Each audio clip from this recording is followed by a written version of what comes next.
Drame de la falaise de Tchon, les organisations de la société civile ne sont pas restées indifférentes à une telle tragédie. C'est pourquoi le PIPAD, le RAFEDEM, la Fondation Canal 2 et autres ont honoré en leur manière la mémoire des victimes. D'abord, mercredi matin, celles-ci ont effectué une descente sur les lieux du sinistre afin de déposer une gerbe de fleurs pour saluer la mémoire des victimes. La suite des activités s'est déroulée dans les hôpitaux où sont internés quelques rescapés et dans certaines familles endeuillées. L'apothéose de cette compassion a eu lieu ce jour au centre de promotion de la femme et de la famille de Tchon, où une célébration œcuménique a permis aux différents membres du clergé d'inviter à procéder à la méditation de la parole divine pour apaiser le cœur et exaucer le Très-Haut a banni complètement un tel cataclysme dans la mémoire. Plusieurs personnalités ont répondu présent à cet événement, notamment le préfet du département de la Ménoire, représenté par M.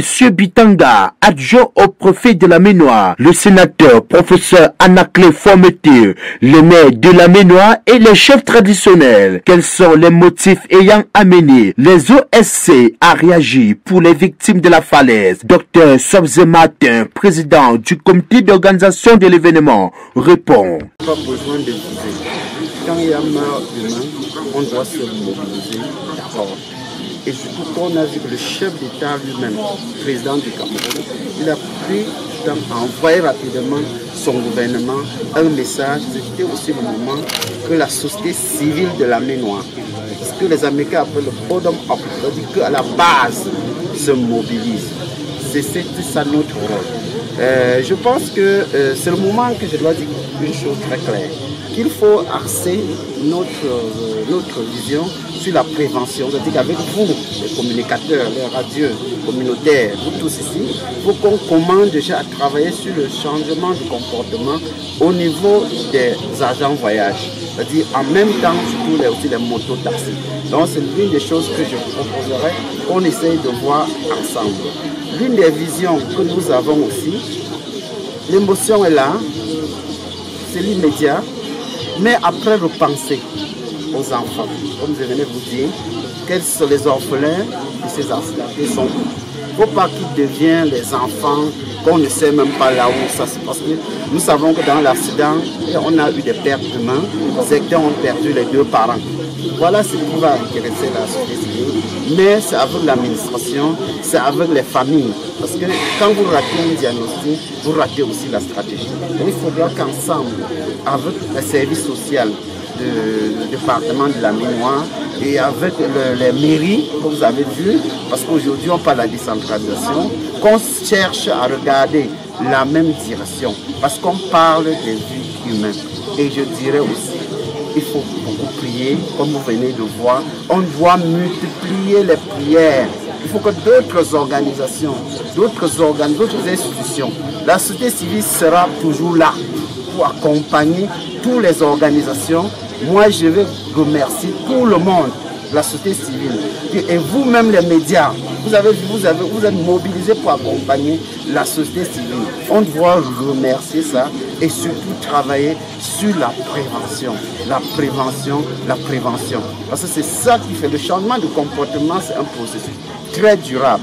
Mais je pense qu'avec vous, on peut vraiment faire ce que nous appelons un changement de comportement, le marketing social.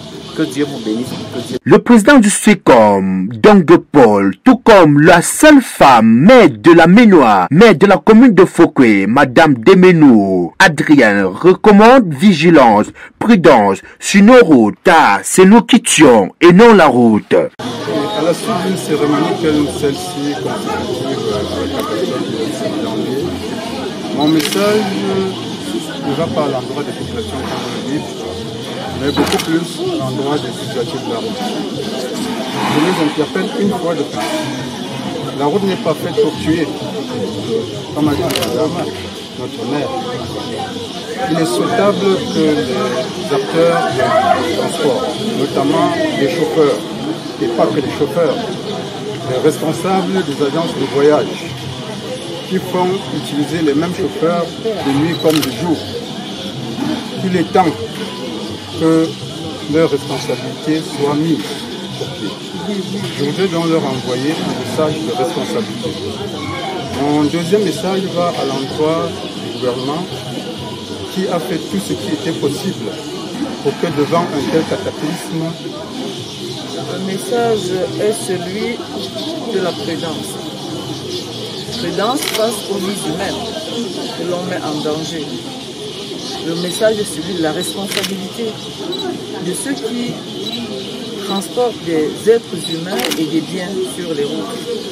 Parce qu'il y a un adage qui dit « la route ne tue pas, mais c'est nous qui tuons par notre imprudence ». Cet adage s'est encore vérifié à la falaise ce jour fatidique du 27 janvier qui a endeuillé tout le département la Mer Noire, tout le Cameroun entier. Nous sommes venus à l'initiative de la société civile, la Mer Noire, prier pour les disparus. Nous avons prié pour confier leurs âmes au Seigneur et ainsi conjurer ce mauvais sort avec l'aide des ministres de culte pour que plus jamais une telle catastrophe ne se reproduise dans la Mer Noire. Les familles étaient là, c'était des moments très très pathétiques, mais je crois qu'avec l'union des prières, l'union des cœurs, les apaisements, les mots bien placés, ces familles vont rentrer, toujours avec la douleur, mais quand même reconfortées de savoir qu'elles ne sont pas seules dans ce désastre, qu'elles sont avec leurs frères, leurs sœurs du département, d'ailleurs avec le chef d'État qui, aux premières heures de la catastrophe, en véritable père de la nation, a dit traîner en charge tout au fait de l'État du Cameroun et qui n'a cesse, n'est-ce pas, de veiller à ce que tout se passe bien et tout se passe bien. Le sénateur Anaclé Fometeux n'a pas manqué une fois de plus de souhaiter ses condoléances à toutes les familles durement éprouvées. À l'initiative de la société civile, mais qui fait suite aux autres initiatives, notamment déjà en premier lieu le chef de l'État, sans sa compassion, sa tristesse, il souhaite ses condoléances aux familles éprouvées. Dit son soin, donc son assistance à ceux qui sont encore blessés à l'hôpital ou déjà chez eux.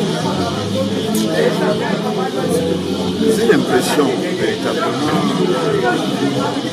qu'on ne peut pas se réjouir dans la tristesse, mais je suis conforté par l'élan de solidarité qui a encore été manifesté de cette célébration écuménique, laquelle a contribué, comme cela est dans nos têtes, d'autres frères qui continuent de prier pour les âmes rappelées à Dieu et pour la guérison des autres. On a bien vu l'assistance morale, matérielle, financière, plus azimuts en direction des familles. Voilà le sentiment que nous avons. La célébration a été ponctuée par la distribution de l'arbre de paix aux familles représentées comme gage de paix et de bénédiction.